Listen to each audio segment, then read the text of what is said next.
Hello दोस्तों, कैसे हैं आप सभी? तो होप सो आप सभी की तैयारी बहुत बेहतरीन चल रही होगी। तो आप सभी को पता है कि अभी बैक टू बैक बहुत सारे नोटिफ़िकेशन आए हैं और उसी में एक और नोटिफ़िकेशन आप सभी के लिए है और वो कहाँ पर है? वो है आपके पास में Gujarat state electricity corporation limited के अंदर जो है, वो आपके पास में अगर हम बात करें इलेक्ट्रिकल इंजीनियर के लिए बहुत बड़ी बल्क में वैकेंसी आई है, जैसे एमपी के अंदर अभी वैकेंसी आई थी। इससे पहले गुजरात पीएससी के अंदर वैकेंसी आई थी, एई की वैकेंसी। और उसी में गुजरात के अंदर एक और बड़ी वैकेंसी हमारे पास में है और वो वैकेंसी हमारे पास में है, ध्यान रखना, विद्युत सेवक की वैकेंसी है, जूनियर इंजीनियर इलेक्ट्रिकल की वैकेंसी है। अगर हम क्वालिफिकेशन की बात करें तो क्वालिफिकेशन ध्यान, टोटल नंबर ऑफ वैकेंसी ध्यान रखना 55 वैकेंसी है। Qualification full time BE BTech electrical in regular mode of recognised university by UGC या एआईसीटी अप्रूव्ड आपके पास में होना चाहिए। और मिनिमम आपके पास में जो है ध्यान रखना 55% जो है वो मार्क्स आपके पास में होने चाहिए in the 7th and 8th semester without एक या 80 केटी के आपके पास में रेस्पेक्ट में होना चाहिए। मैकेनिकल के अंदर भी 55 वैकेंसी है सेम हमारे पास में। और विद्युत सेवक के अंदर 20 वैकेंसी ध्यान रखना, इंस्ट्रूमेंटेशन एंड कंट्रोल के अंदर है। इलेक्ट्रॉनिक्स के अंदर 5 वैकेंसी हमारे पास में। टोटल मिलाकर 135 वैकेंसी आपके पास में आ रखी है। तो काफी अच्छा नंबर है वैकेंसी का अगर हम बात करें। यहां पर अगर हम बात करते हैं, नेक्स्ट यहां पर बोला हुआ the degree may be considered equivalent to specified basis degree पर सेम स्पेसिफाइड लेटेस्ट आपके यूजीसी या एआईसीटी अप्रूव्ड होना चाहिए। और इसमें अगर हम बात करें रेमुनरेशन की बात करें, अमाउंट कितना मिलने वाला है आपको, तो फिक्स्ड रेमुनरेशन आपको मिलेगा 48,100 रुपीज यानी 48,100 रुपीज आपको फर्स्ट ईयर मिलेगा। सेकंड ईयर आपको 50,700 रुपीज आपको मिल जाएगा। यहाँ पर अगर हम बात करें, नो अदर अलाउंसेज और बेनिफिट आपको यहाँ पर मिलेंगे और कोई एक्स्ट्रा नहीं मिलेगा आपको। स्कोप एंड करियर की अगर हम बात करें यहाँ पर, तो the selected candidate shall be appointed initially for the period of 2 year. 2 year के लिए जाना, विद्युत सेवक के जूनियर इंजीनियर के पद पर उनको रिक्रूटमेंट किया जाएगा। Next, may be considered for the appointment to the post of junior electrical on the regular establishment. बाद में उनको रेगुलर एस्टेब्लिशमेंट मिल जाएगा। 2 साल बाद उनकी सैलरी फिर 45,400 से लेकर 1,01,200 रुपए के बीच में आपकी सैलरी होगी, है ना। नेक्स्ट, अगर हम बात करें, कैंडिडेट्स को क्या होना चाहिए, कंप्यूटर का नॉलेज होना चाहिए थोड़ा बहुत, और इंग्लिश एंड गुजराती लैंग्वेज में थोड़ा सा फ्लुएंट होना चाहिए, कमांड होनी चाहिए आपकी। अनरिजर्व कैटेगरी के लिए हमारे पास में जो है 35 एज है और रिजर्व कैटेगरी के लिए 40 एज हमारे पास में है। एडवर्टाइजमेंट इसके रेस्पेक्ट में अगर हम बात करें, यहाँ पर एज रिलैक्सेशन भी आपके पास में दिया गया है। नेक्स्ट, अगर हम बात करें इलेक्ट्रिकल के अंदर जो है डिसेबिलिटी क्राइटेरिया भी आपको यहाँ पर दे रखा है। नेक्स्ट,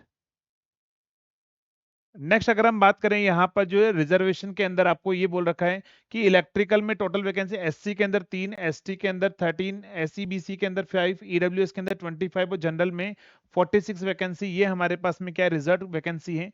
रिजर्व वैकेंसी में यहाँ पर आपको बोल रहा है टोटल 28 वैकेंसी रिजर्व हमारे पास में ना। तो ये रिजर्व वैकेंसी का भी आपको दिया गया है। नेक्स्ट, अगर हम बात करें 250 रुपीज आपका यहाँ पर जो है वो चार्जेस लगेगा application fees. Application online form जो है 4/7 यानी कि 4 जुलाई से आपका स्टार्ट हो जाएगा और 24 जुलाई तक आप जो है इस फॉर्म को फिल कर सकते हैं। ध्यान रखना, जनरल हमारे पास में knowledge of Gujarati language essential होगा। अगर आपको गुजराती लैंग्वेज नहीं आती तो आप इस फॉर्म को फिल नहीं कर सकते हैं, ठीक है। आपको गुजराती लैंग्वेज आनी चाहिए। नेक्स्ट, आपसे बोला है the candidate shall have the generate the application number by registering on the filling up the online application from the website से आपको एप्लीकेशन आपको फॉर्म फिल करना है। वो नॉर्मल जो सभी का रिक्रूट प्रोसेस होता है सेम ही है। नेक्स्ट, अगर हम बात करें एग्जाम पैटर्न के बारे में, 2 प्रोसेस में होगा। एक बार एग्जाम 1 टायर 1 के रेस्पेक्ट में, टायर 1 में हमारे पास में क्या होगा, ध्यान रखना, सीबीटी एग्जाम होगा, 100 मार्क्स का होगा। और कैंडिडेट्स हु स्कोर 50 और above more in case of unreserved category या 45 हमारे पास में रिजर्व कैटेगरी में होगा तो उसको सेकंड टायर के लिए सेलेक्ट किया जाएगा, ठीक है। नेक्स्ट, अगर हम बात, candidate who score marks above the first tier examination shall only be eligible for the admission to the second tier. अगर आप 50% से ऊपर लाते हो तो सेकंड टायर के अंदर आप एलिजिबल हो पाएंगे ना। सेकंड टायर में अगर हम बात करें तो यहाँ पर candidate score the 50 marks for the unreserved category and 45 marks जो है वो नेक्स्ट आपके पास में इसके लिए एलिजिबल माना जाएगा। नेक्स्ट, अगर हम बात करें यहाँ पर सेकंड टायर के अंदर भी आपके पास में क्या होना चाहिए, सीबीटी होगा और 100 मार्क्स का आपका पेपर होने वाला है। क्वेश्चन पेपर इंग्लिश और गुजराती लैंग्वेज, ध्यान रखना हिंदी हिंदी में नहीं होगा। पेपर या तो इंग्लिश में होगा या गुजराती लैंग्वेज के अंदर हमारे पास में रहेगा। तो 2 मोड में एग्जाम कंडक्ट किए जाएंगे।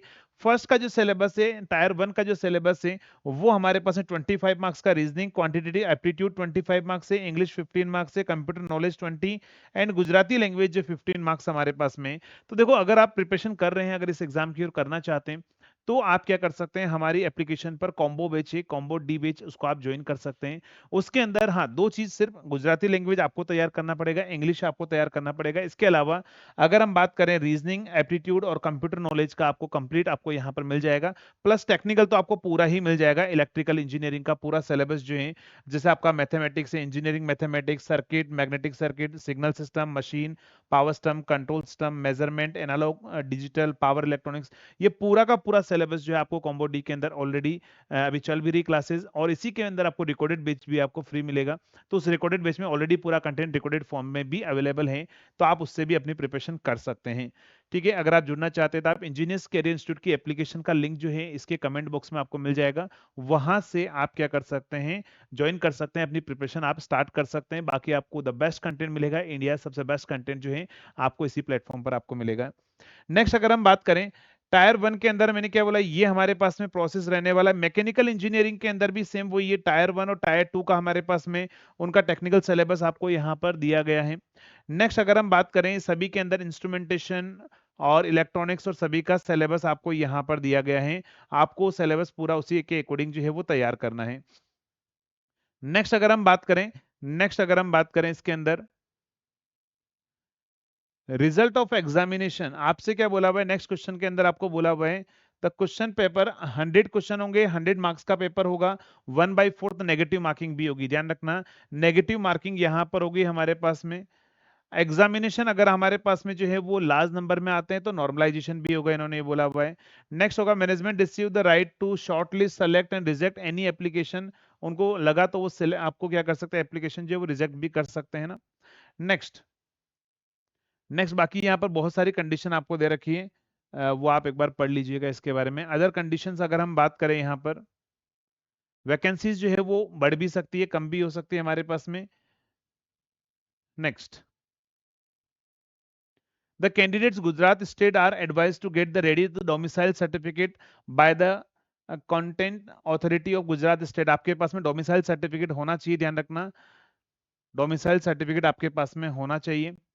Selected candidates shall be posted in the TPS under the jurisdiction Gujarat electricity के रेस्पेक्ट में उनको जो है वो पोस्टिंग मिलेगी। नेक्स्ट, चलिए, तो अगर हम बात करें यहाँ पर स्टेज ऑफ रिक्रूटमेंट प्रोसेस क्या होगा, ऑनलाइन एप्लीकेशन होगा, 2 टायर में एग्जाम होगा, और एग्जाम सेंटर सिर्फ गुजरात के अंदर होगा, ध्यान रखना, सिर्फ गुजरात के अंदर। आप अगर आप बाहर के स्टेट के हैं, अगर आप फॉर्म फिल करते हैं तो आपको जो है वो क्या होगा, गुजरात के अंदर जाकर आपको पेपर जो है वो आपको देना पड़ेगा, है ना। नेक्स्ट, बाकी हेल्प डेस्क नंबर और ये सारी चीजें आपको यहाँ पर दे रखी है। डॉक्यूमेंट आपको क्या क्या रिक्वायर्ड होंगे, वो सारे डॉक्यूमेंट उन्होंने यहाँ पर दिए गए हैं दोनों लैंग्वेज के अंदर। कोई अगर जॉब कर रहा है तो नो ऑब्जेक्शन सर्टिफिकेट भी आपको लगाना पड़ेगा, और इन सभी के फॉर्मेट जो है वो आपको यहाँ पर दे रखा है। बाकी एग्जाम के बारे में अभी कोई डेट मेंशन नहीं की है कि एग्जाम कब होगा, तो बहुत जल्दी आपको जो नॉर्मलाइजेशन का फॉर्मूला भी इन्होंने दे रखा है, आगे जाकर आपको इन्फॉर्म कर दिया जाएगा कि कब आपका एग्जाम जो है वो होने वाला है ना। चलिए, तो अभी आपको फिलहाल के लिए ये इंपॉर्टेंट डेट जरूर याद रखनी है, कौन सी हमारे पास में, तो एग्जाम कब से स्टार्ट हो रहा है, कब से कब तक जो है आपका एग्जाम फॉर्म है वो आपका फिल होने वाला है, तो ये डेट जरूर आपको याद रखनी है। और वो डेट मैंने आपको बताई है कि आपका 4 तारीख से आपका जो फॉर्म फिलिंग है वो आपका शुरू होने वाला है ना। नेक्स्ट बोला last date for the online application है वो 24 हमारे पास में। जनरल नॉलेज में आपको बोला गुजरात का आपके पास में नॉलेज होना चाहिए, बाकी आपके पास में जो है एग्जाम के बारे में बाद में फर्दर आपको इन्फॉर्मेशन दे दी जाएगी। तो ये भी एक बहुत बड़ी अपॉर्चुनिटी है, जिन्हें भी गुजराती लैंग्वेज का नॉलेज है आप इस एग्जाम की प्रिपरेशन आप स्टार्ट कर सकते हैं। ठीक है दोस्तों, तो चलिए मिलेंगे नेक्स्ट वीडियो के अंदर, till then thank you so much.